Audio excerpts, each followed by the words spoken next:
Hello and welcome to AMM Conversation, official podcast of the Association of Medical Media. I'm your host, Jason Karras. Before we get to this final episode of Season 4, please make sure to share, subscribe, rate, and comment on the podcast. We appreciate the support. Season 4 of the podcast has been exploring effective strategies for engaging HCPs via social and multimedia. In this final episode of the season, I'll be chatting with medical marketers knee-deep in social strategy and innovation. My first guest today is Amy Houck, the Digital Media Director at Pascal Communications. Amy uses her 13 years of digital marketing experience to create targeted paid media plans for healthcare brands. Amy recently was named one of MM&M's 40 Under 40 for her accomplishments in medical marketing. She's an active poet, speaker, and painter focusing on positive energy. Later in the show, Houck and Brad Einarsen joins me to discuss pharma's evolution with social media marketing and how social has become a standard line item in almost every HCP-focused campaign. So let's start the show with Amy Houck from Pascal Communications. So Amy, the pandemic cast a light on strengths and weaknesses of the healthcare system, pharmaceutical industry, and all the individuals that make those industries run. How have your social and multimedia teams weathered the pandemic with clients, personnel, new projects, innovations, all of those wonderful things? Great question. Adapting was rough at first for the brands. A lot of just medical brands had to figure out how to be current in a place where they never had to be current with something like this happening. So adjusting every aspect of campaigns that we were building, from imagery to copy, and realizing this need for connection, because what the pandemic did was separate.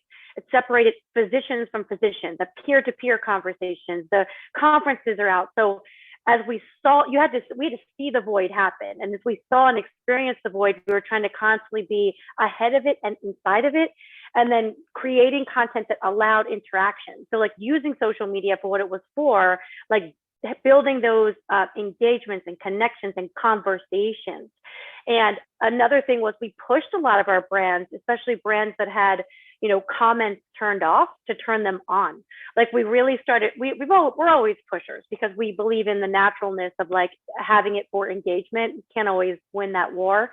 But we did get a lot more of that because they understood this is a problem. We need to have interactive content to be able to bridge this gap between physicians, peer-to-peer, or product and physician. There was so much going on there, even adjusting our audiences. So like for each brand we were working with, the different HCPs we were targeting, we now had a new problem because sales reps couldn't go in. So you have this education piece. So we were building out parts of our campaigns to include educational material for the sales reps to talk to the physicians. So it was like identifying all these pieces in the funnel that needed assist, and then coming in with the right content and the right, paid media plans to help hit like all of those different things, and then measuring success. Also knowing like when to be quiet, when to share something relevant, when not, when to engage, and kind of, taking that minute, because people got beat out too. So like having those uplifting messages were important too. And I've talked to a lot of people in this season of the podcast, including doctors themselves, and they said, two things. One, the acceleration has pushed pharma and the medical industry into these new medium, not new, but into these mediums to really stop just dipping your toe, let's call it, into social or multimedia and really embrace it. But, it also sort of an evolution or a revolution in terms of the way HCPs were using social media during the pandemic. Yes, and I'll actually bring up something that I know we were maybe going to talk about later, but the grand rounds really made me think about it. With the evolution of last year and into this year of the new social network Clubhouse, they have virtual grand rounds. So this is a club that's on there that any physician can follow and just really have their ear to the ground. Amazing club, amazing topics, and it literally fills the gap. The podcast style, you have physician to physician, you have different leadership panels, and it literally makes you feel that sense of relief, like, oh my gosh, this is so close to like what it used to be like to have these conversations. to listen in. I mean, I think everyone should be like listening into those, especially virtual grand rounds. But there's a lot of other clubs like that within the Clubhouse app that are really phenomenal for physicians. And we can get into that later. But that's one component I've definitely seen really assist the physicians because they need that. I also saw physicians understanding they needed to create more content. Like the misinformation, like you said, it made them, it forced doctors into a place of saying, I think I need to do something. I think I need to say something. I need to make a new post. I need to actually, and you start to see this rise of, I call, the influencers in the medical space, just their content started evolving. What they were saying was evolving. Their Instagram captions were longer. They actually had a bunch of hashtags. They were doing the work to educate peers.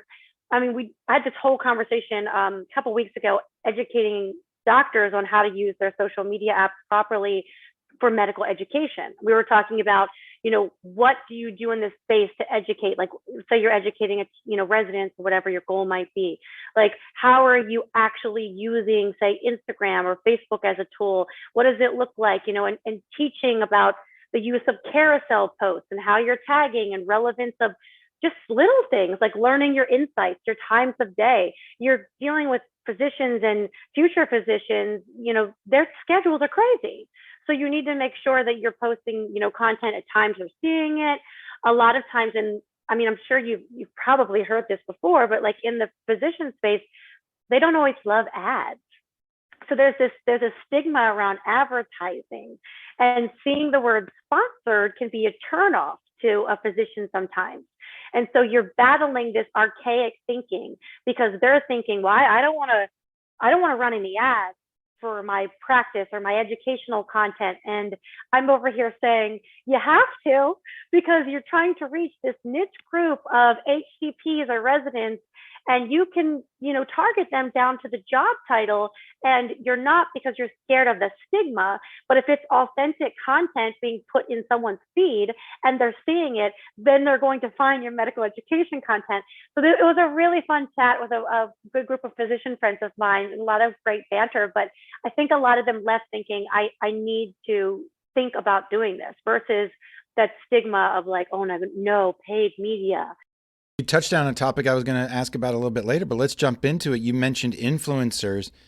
Have your clients embraced the power of social influencers? And if so, how are you identifying, partnering, nurturing these high worth individuals?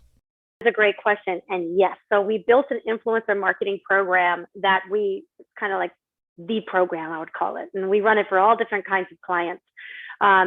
The first part of it is the identification, and that actually takes months because we watch them. So we're looking at like the vetting criteria. So if anyone's like listening to this that is a physician and they're thinking, what do I have to do to be more relevant? We're looking at not just how many followers you have, but like how many likes you have on a post. How engaging is that conversation thread? Do you have a lot of other peers on there? How consistently are you posting content? Honestly, we look at like how off-label use is, competitor products, depending on the brand. And that's going to happen, but like, so that shouldn't limit a physician. They can always archive a post or take something down if they need to. Like by all means, speak about your products, but we're looking at how they're representing the products. Are they aware of just some of the disclosures and whatnot, depending on how they're doing things?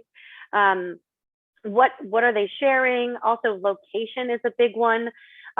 Their impact outside of social. So looking at like how engaging they are, like on Google, in the news and press, like what all are they working on and doing?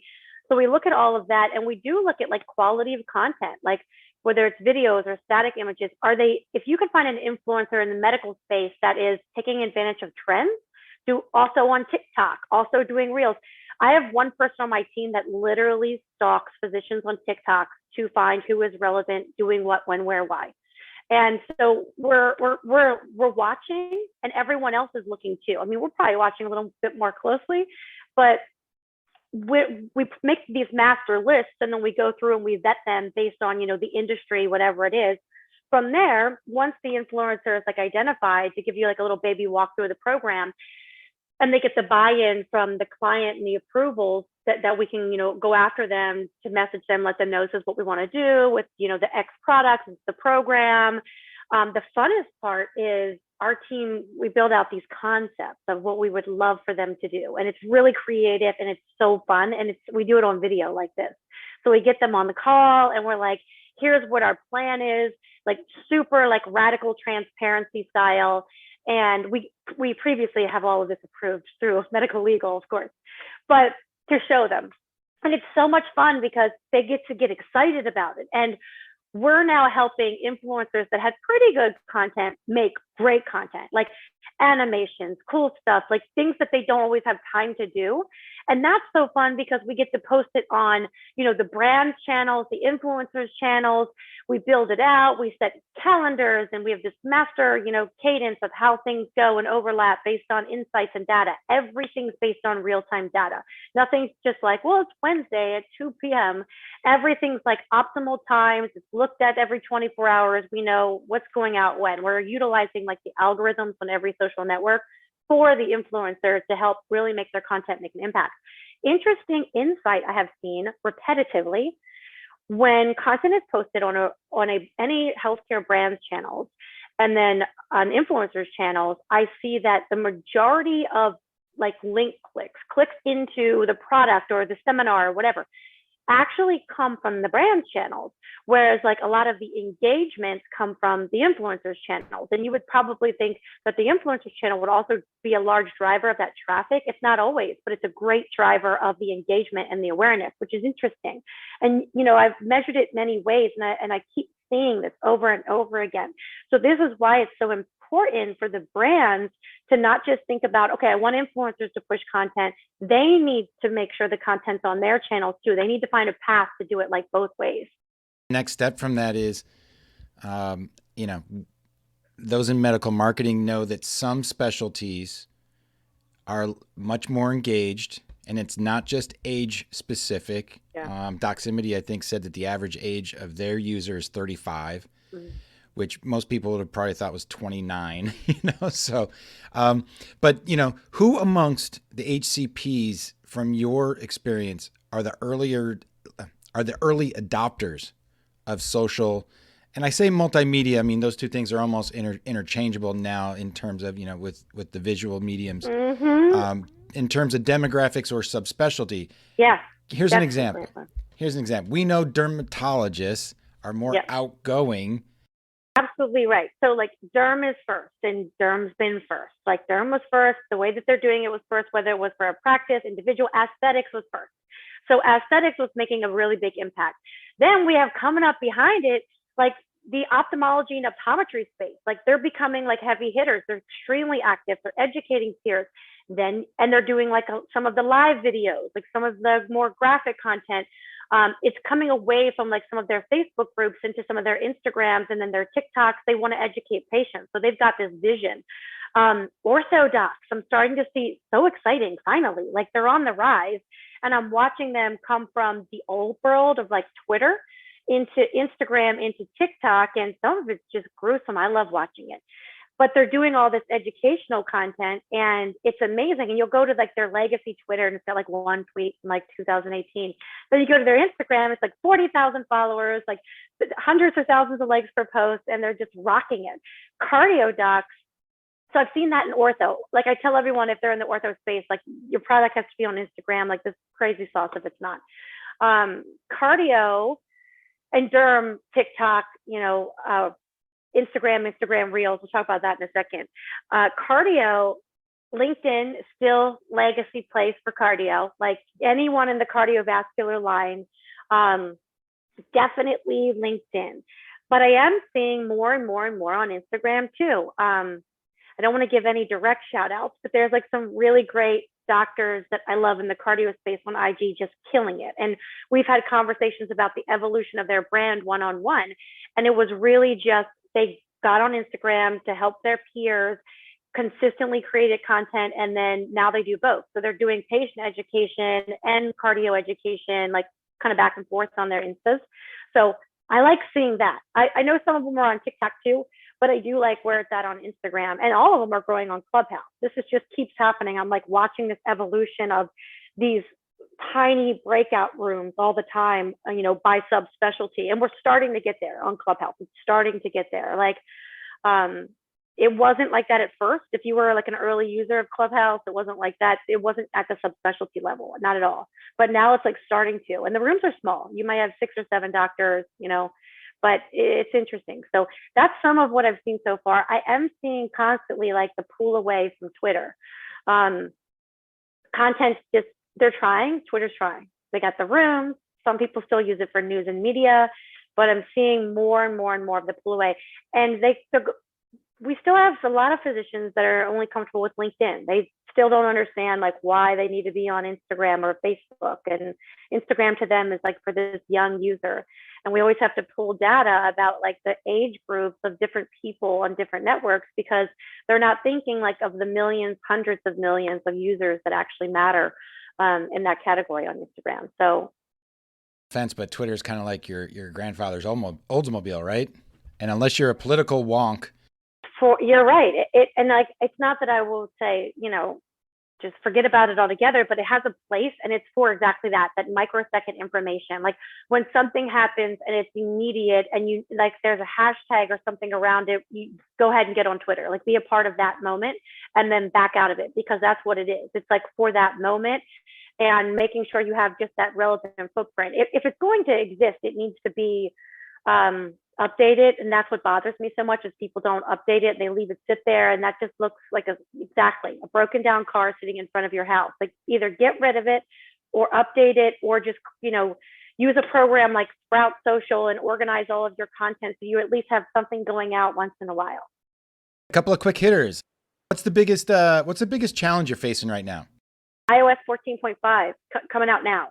So it just came, everyone's been talking about it. It did beta last month, and then it went through developers beta, and now it's going to be rolling. So what that's going to mean is users are going to get prompted, like to opt in to be followed. So Facebook's already ahead of the curve. I mean, they always do this. But here's one of the challenges that, we're on top of it, but I don't know if everyone's going to be on top of it. Because of the new updates, right?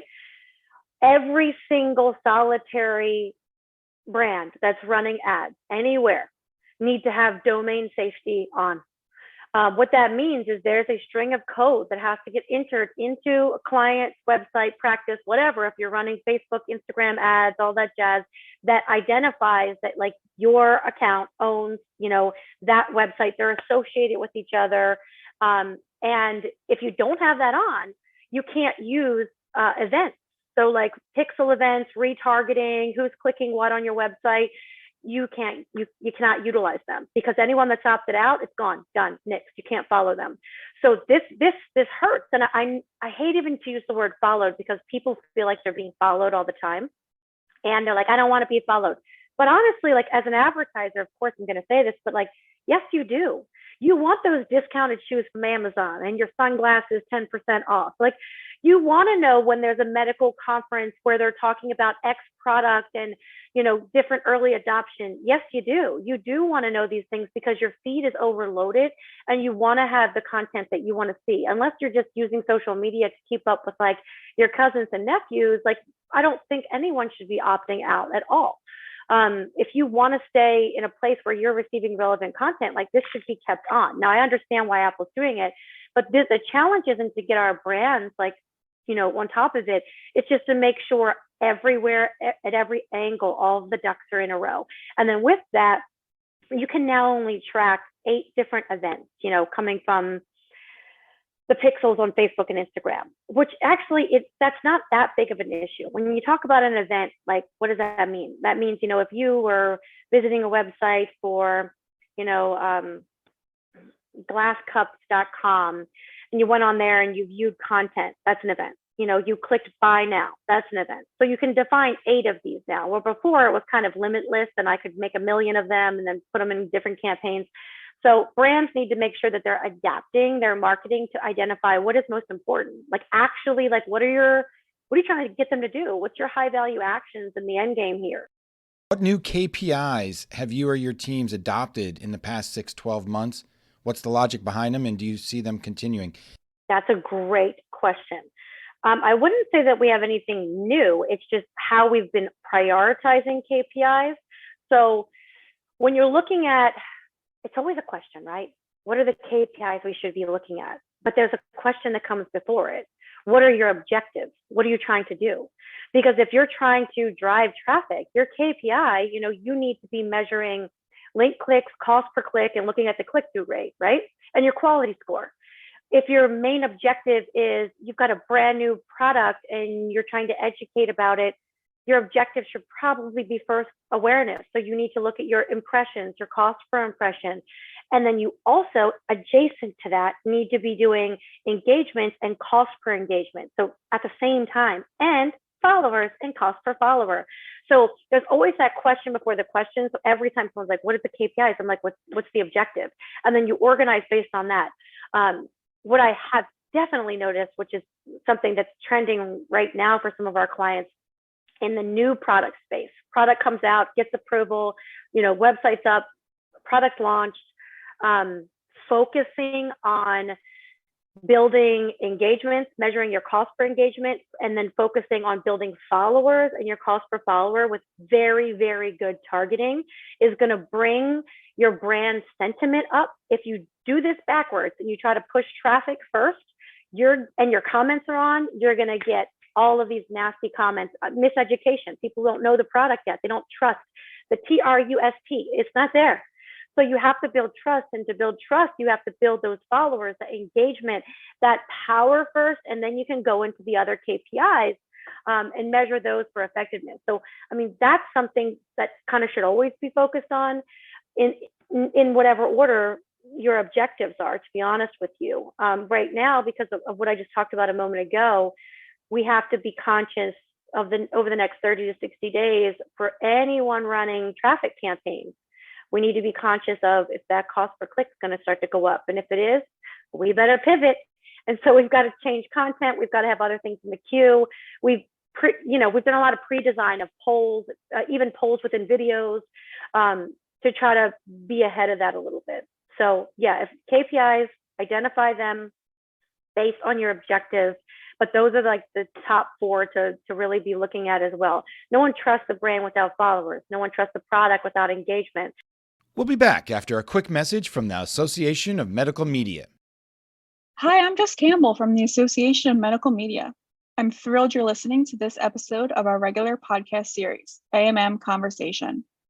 A key pillar of the AMM's mission is to provide a forum for sharing thoughts, ideas, and best practices. That's why, along with this podcast, the AMM is pleased to host a number of other resources located on our website, ammonline.org. These include our new podcast series, John Loughran Viewed Your Profile, and member resources located within our knowledge exchange, such as our Medical Media Matters fact sheets, CHC policy updates, and AMM Conversation special reports. Check out these resources, become a member of the Association of Medical Media, and keep an eye out for information regarding our annual Nexus Awards planned for June 15th by visiting ammonline.org.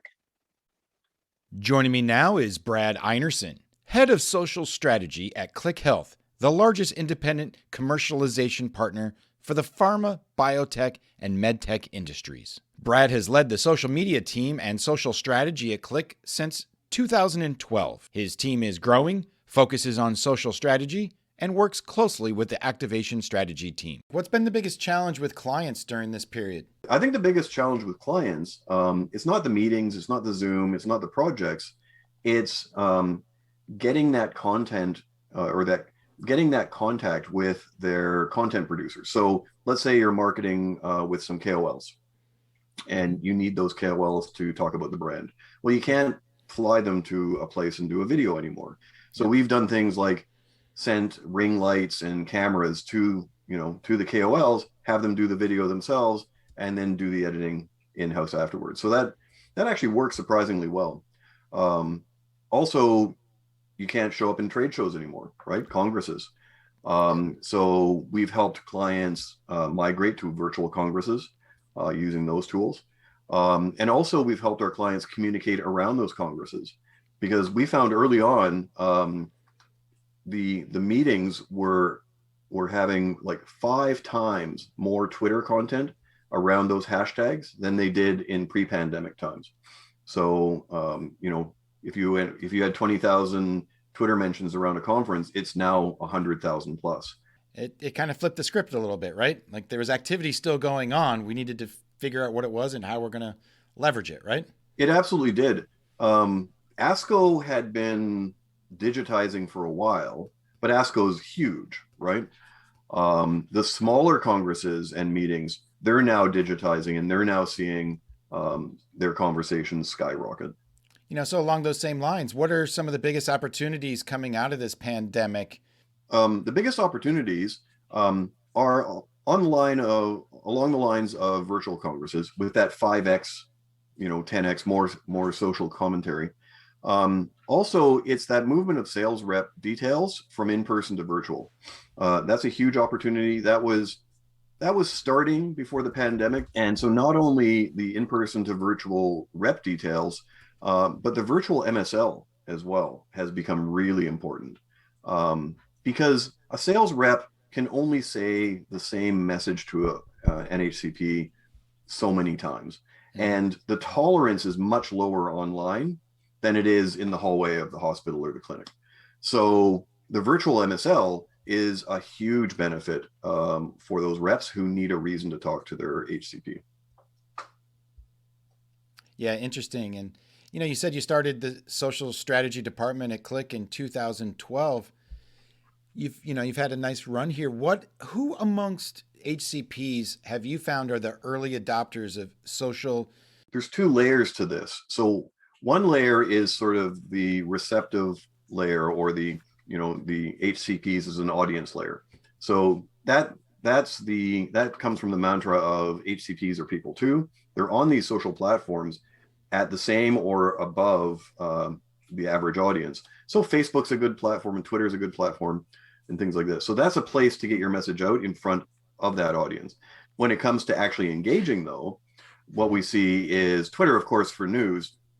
But in terms of the more, the more engaging or interactive platforms like TikTok, that's where you see like pediatricians, right? And GPs and folks like that who maybe have a younger audience and they know their audience is there and they want to educate them. And that's where you have them with their little dances, talking about vaccines or sexual health or other things. Yep. If you move away from physicians a bit towards nurses, then you have the whole nursefluencer movement, which was starting in 2019. Hootsuite had an article in 2019 about that, and M&M has talked about it as well in 2020, where they've got scrubs and they've got products and they're talking about them on Instagram and Snapchat, and those nursefluencers can be quite powerful as well in their voices. Technology has really filled a void, especially for like in-person meetings. What have been the positives of the technology, and then if we can also talk about potential some of the negatives, the pros and the cons of the technology during this time? Yeah, that's a good question.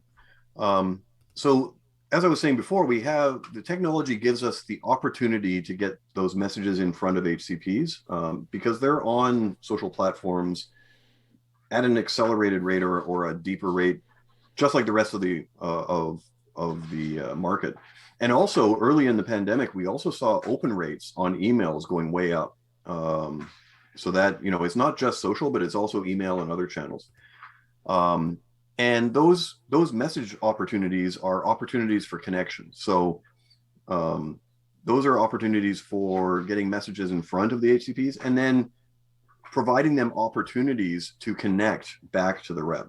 Maybe there's a rep finder on the website. Maybe we already know what region you're in, so we know who your rep is. So we can remind the HCP, hey, if you do have a question, we have answers, talk to us, just hit this button, make it as easy as possible. You don't have to, it doesn't have to be a heavy lift. So if you're, most brands at this point are doing consumer social, right? Mm-hmm. Most brands. And if you have a consumer platform already, you can layer in your HCP ads on that platform because your ads are experienced one at a time. You don't, you don't have to put them directly on the consumer platform. So those consumer platforms can carry those HCP ads. You can get to your target market, and you can get in front of the right people. For example, we see numbers like 34% in terms of a match rate on Facebook. So if I have a sign up email list with both professional and personal emails, often the lists are 50-50. If I do see that, we have a pretty good match rate on these social platforms for getting in front of those folks. And it's interesting we talk about Facebook. When I start talking to people about social, we're starting to get away from Facebook, right? But it still is sort of that gold standard because of the ability to match such a high percentage, right? Yeah, and you have to remember Facebook is also Instagram. Right. Yep. Right. Yep. And yeah, I mean, so I write the ClickWire every week, and so we've got 12 stories out there every week, and I have to tell you, it's still a Facebook first world. Every time I look at the data, it's, they still have the reach and the frequency to get that inventory for marketers who just need it. There are obviously other platforms, and those other platforms are great secondary and tertiary plays, but it's still a Facebook first world. So far, that's changing. And you've already talked about this a little bit, but it sounds like Click Health has embraced the power of influencers. Influencers are valuable because they're a trusted voice who speaks on your behalf. I mean, obviously, right? I mean, the audience already knows that.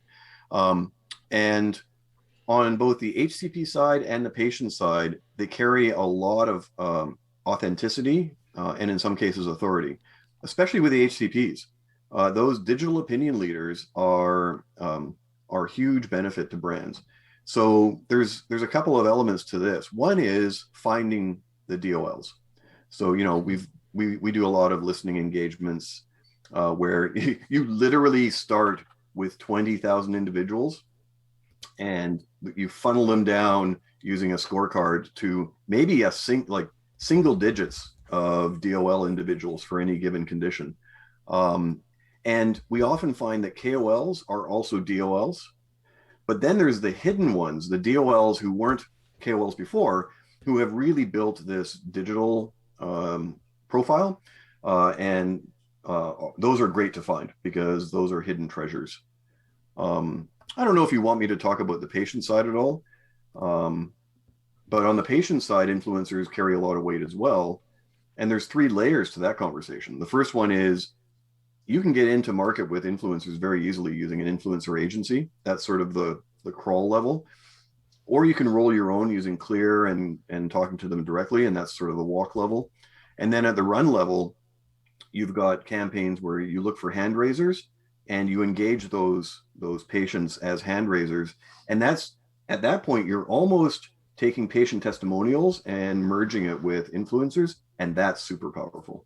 I was talking to, social media marketers from, AstraZeneca and Ipsen and Glaxo a couple of weeks ago. They're, I think, episode 3 of the season. And, they admit that, pharma's a couple years behind consumer trends, but, just like everything else, give it 2, 3, 4 years, those trends will make their way into B2B or HCP focused marketing. Yeah. Yeah, for sure. And it's, pharma is a bit behind. It always has been because of the regulation, but it's not consistently behind. Different brands have different profiles. Some brands try and act much more like CPG, and some brands are much more conservative and want to convey that trustworthiness and sort of that HCP style of marketing. Let's explore some success stories. You have any, I hope you've dug up a couple of good, successful HCP focused social multimedia campaigns. Got anything for me? Yeah.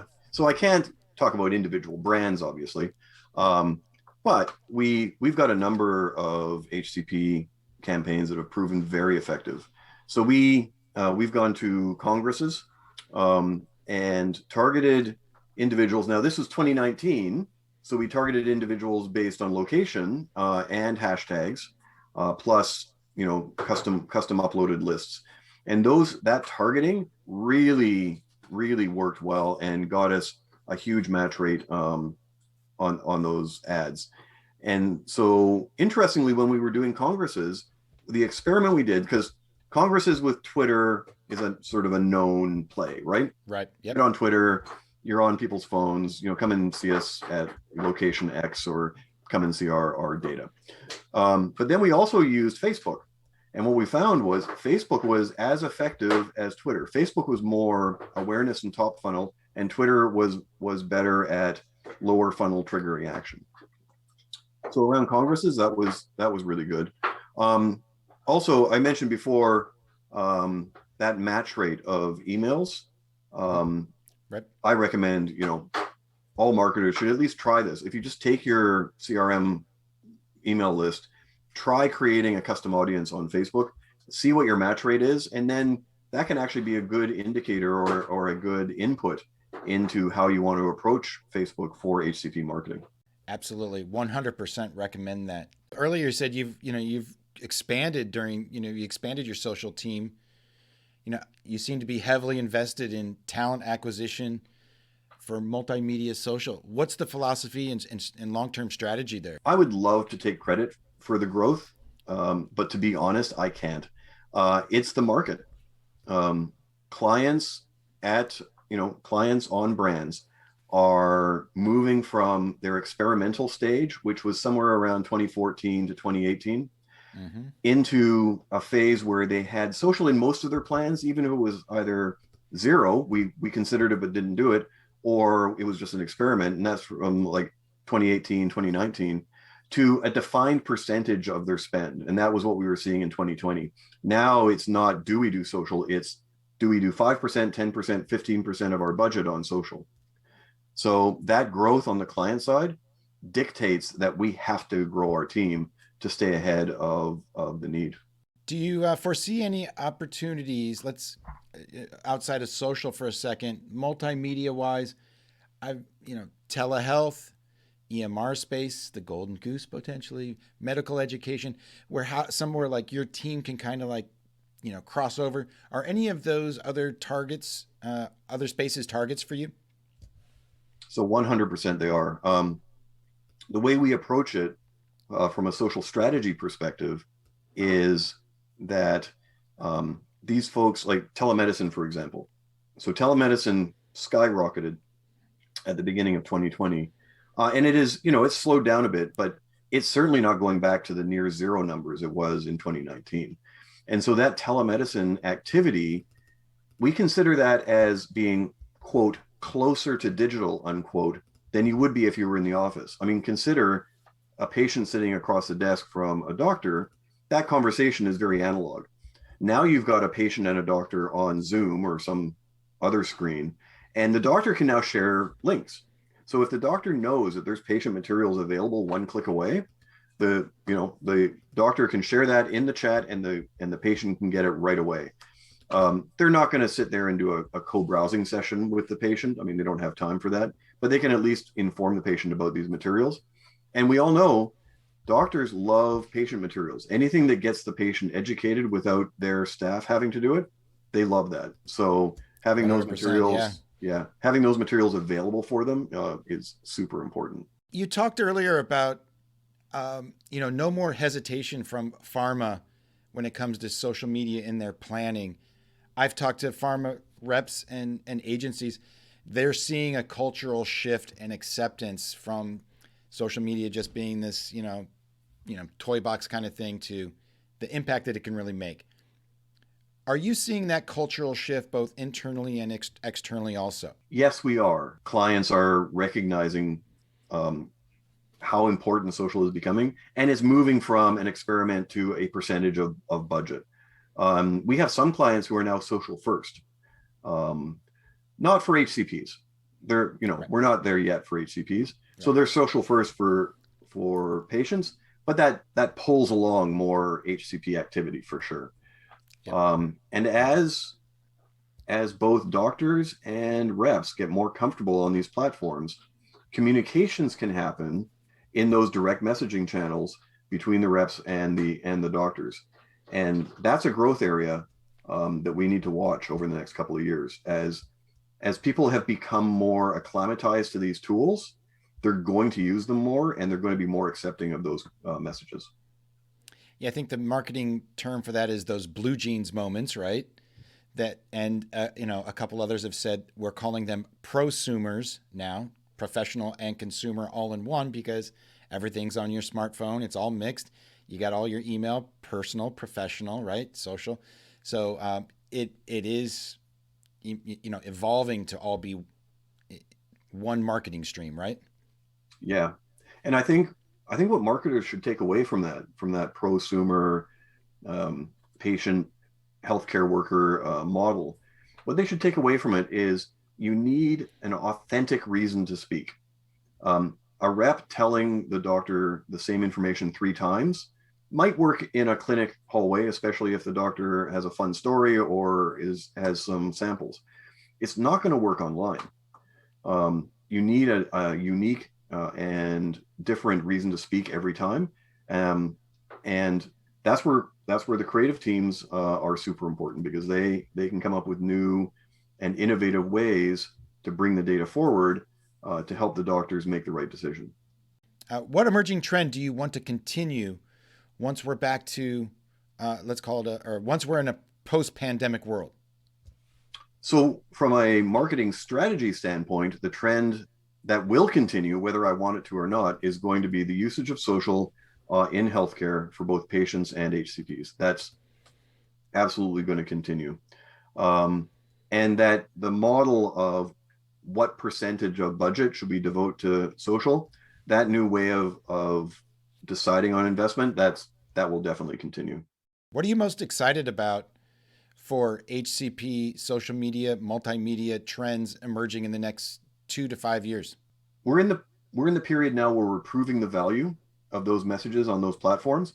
I'm excited for the next level, which is that engagement and communication. So almost community management for doctors. You can think of it as the fourth wall, where you're authentically talking with your audience. And so if a doctor needs an MSL, they can ping the Twitter handle, or they can ping, maybe Facebook, probably not Snapchat or TikTok right away. But they can ping us on the social platform, and we can get the right answer to them in a short amount of time. What's one thing medical marketers need to know about social media and how HCPs are engaging on it? For medical marketers, the HCPs on social have 2 modes. So you said blue jeans mode. We often talk about lean back, lean in. So customize your messaging for the lean back audience on, say, Instagram or Facebook, and then have a different message for your lean forward audience who's on Twitter looking for data. For our membership, what's one thing you think that they should do in the next week to 30 days? So I'm going to cheat a bit on this answer. So in the next week to 30 days, I would say review your plans and make sure that social is a line item, even if it's 0, because that's a great trigger to make you think about it on every planning cycle. And then I would say look to your audience and see where they are and see how they're engaging. So do a listening engagement and include things like Reddit, Twitter, maybe some of the professional platforms if you have doctors on site that can do that, and Facebook. See where they're engaging and determine for yourself, for your own brand, if it makes sense to put a few messages up and test the response. So Brad, how can our listeners subscribe to the ClickWire?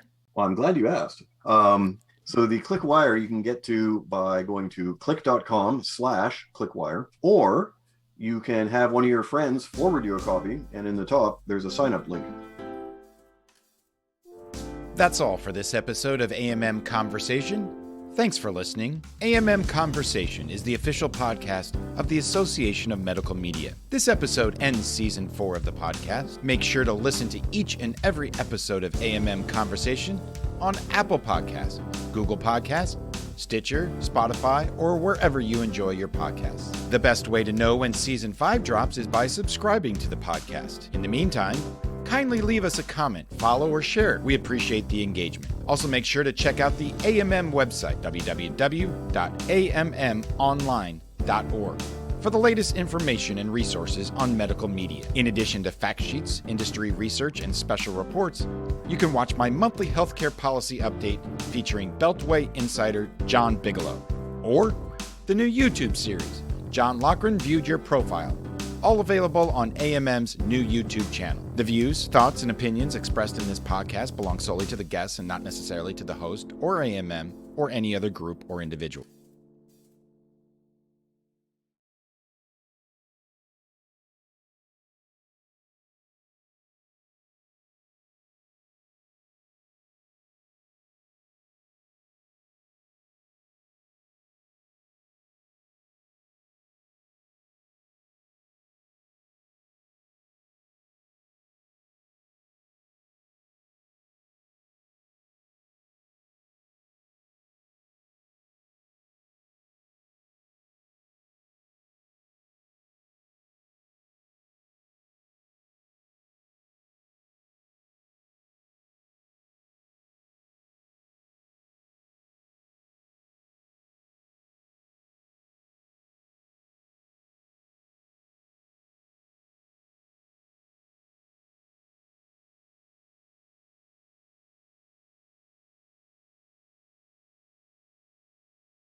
That's all for this episode of AMM Conversation.